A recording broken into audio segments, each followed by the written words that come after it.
Good evening. A couple hours ago, I caught a redfish down in Cocodrie. I'm back up in Houma now. I've cleaned the fish, cut the bloodline out. I've got it kind of prepped for the skillet. Just cleaning it up a little bit. I would like to, first of all, say that I caught this fish on a matrix shad holy jolly, which is basically a clear 3-inch paddle tail with blue fleck in it. Water was pretty clean. Hanky, take it easy, bud. And water was pretty clean, and I thought that was a color to go with. So, anyway, another thing, I'd like to say thanks for the shirt, Mike Hall. Appreciate it. All right, I've got the fillets all cleaned up, deboned, looking good. Let's move on over here to the frying pan. Maybe this way. There we go. I like that. Okay.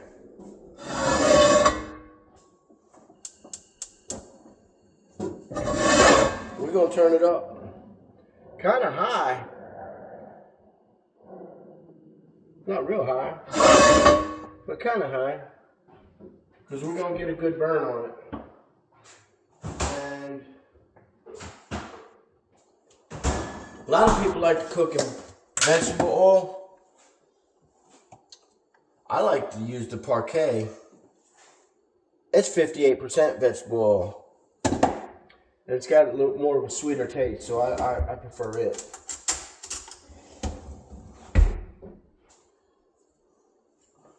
We're going to throw some of that in there.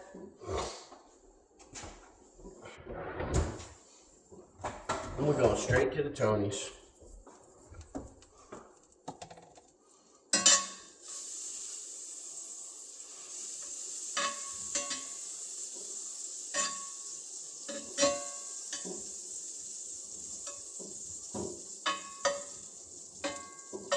Alright.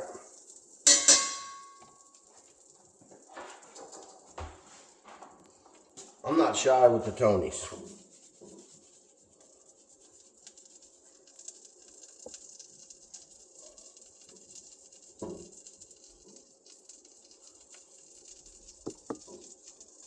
Everybody says, oh, you got to rub some binder on there or something. I don't do that. I just put enough seasoning on where it sticks. And I'm looking at my skillet, and I'm not liking the size of my fillets. So I'm just going to cut them in half. Bam. Flip it over, put the seasoning down.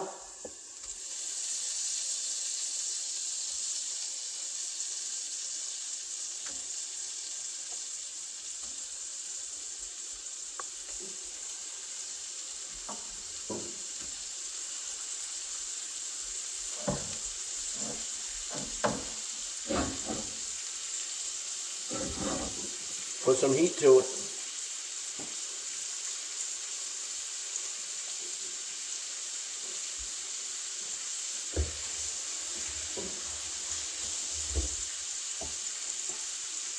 While that's cooking up, we're going to do something else.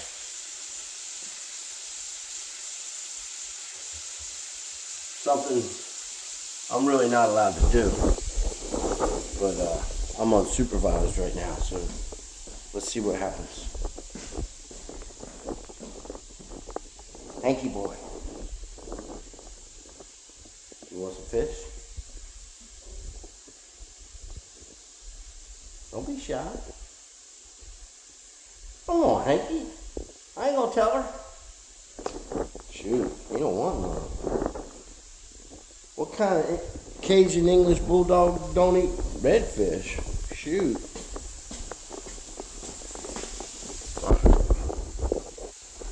Anyway, like I said, I put the seasoning side down. And I hit the top with another shot.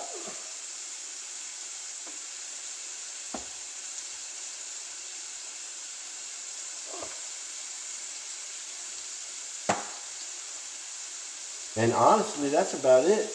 I'll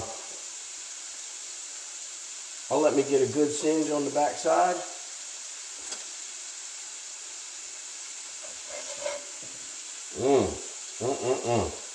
Little more, little more. And of course, the thicker pieces, you're gonna want to let it cook a little longer anyway. But I definitely take the thinner pieces off first. I don't leave them on just because I have to leave the rest on, the thicker pieces on. I take them off according to thickness for obvious reasons.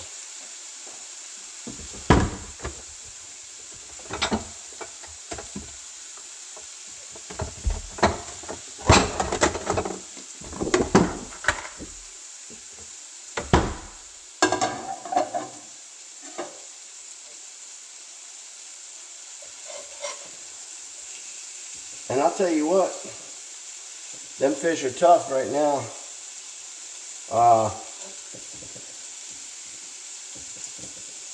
You know, first of all, I didn't put a boat in the water. I was fishing off of land, but I probably drove and looked at probably 7 different spots before I even got out of the car.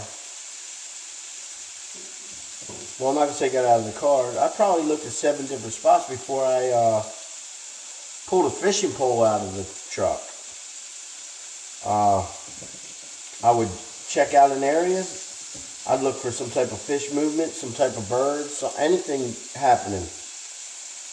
And it wasn't until I got all the way down into the cocoa tree. I went through Duloc and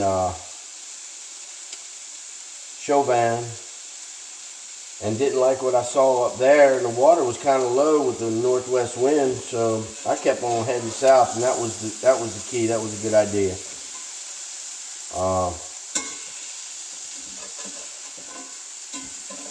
Once I found water, then I found structure. Once I found the structure, I found a fish. Well, I shouldn't say that. I hooked up a second fish, but his bite was so light that I didn't even set the hook on it because I thought I was dragging an oyster shell or something. So that one got off. That one spit the hook.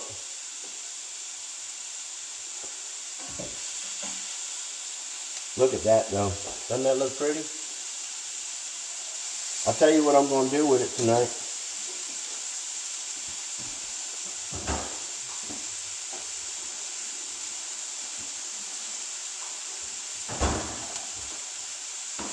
I went to Rouse's and got me some of these here little rolls, French steak rolls they're called. 24 of them. And I'm going to make me some redfish sandwiches with some lettuce, tomato, and raw onion.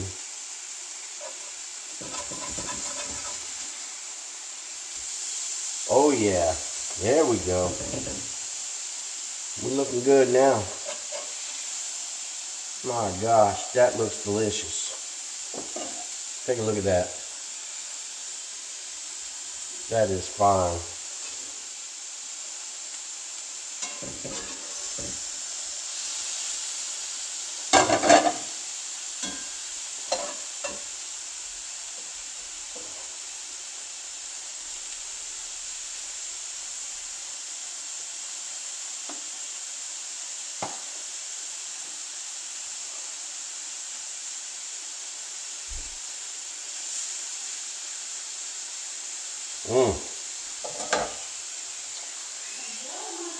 So I had to drive an hour north. No, it wasn't. It was 45 minutes north to Houma.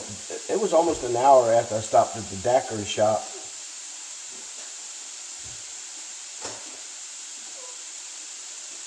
And got a chocolate daiquiri. But an hour after we left from down there in Cocodrie, that redfish was still alive in a 5-gallon bucket in the back of my truck. That's pretty common in cold weather, as y'all know. They'll hang in there for a minute. But in other words, it just does not get any fresher than that.